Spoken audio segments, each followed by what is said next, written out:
I'm clearly not the only one who's fascinated by Japan's samurai heritage and its geisha. The Japanese love to relive their old traditions in television sitcoms and popular tourist destinations like Kamakura. Once the capital of Japan, it's still home to 67 ancient shrines and temples. But I came to Kamakura to track down an even more important piece of history. A living legend.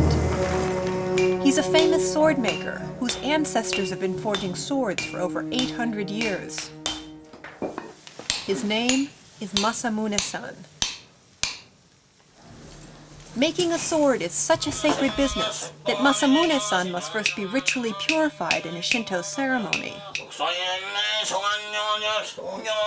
He prays for a pure mind and protects his workshop against evil spirits, for the samurai sword takes on the character of its maker. There are only 30 swordsmiths in the entire country skillful enough to make a lasting blade, and even fewer young men willing to endure the 10-year-long apprenticeship. Among them, I find a foreigner. Roberto has come all the way from Brazil to fulfill a lifelong dream, to one day forge the perfect sword. But in Japan, just learning how to prepare the coal takes 3 long years. And forging the blade is such a secret process that I'm surprised he lets me film. Masamune-san starts with special iron sand from a river way up north. He breaks it into tiny pieces, chooses the best ones, and reassembles them into a solid block.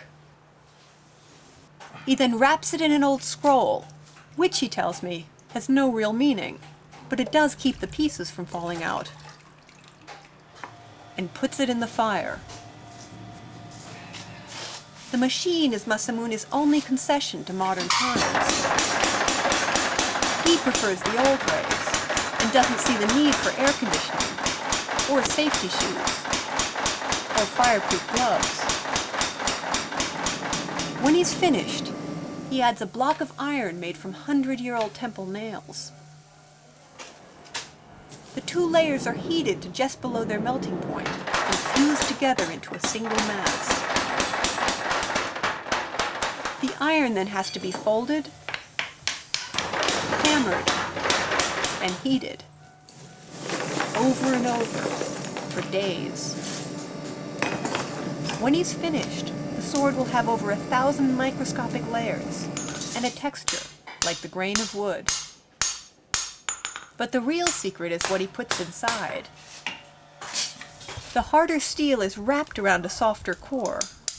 This gives the blade flexibility so it won't shatter, but makes it hard enough to slice through 2-inch armor. The technique was developed 800 years ago, when Japan was at constant war and samurai ruled the land.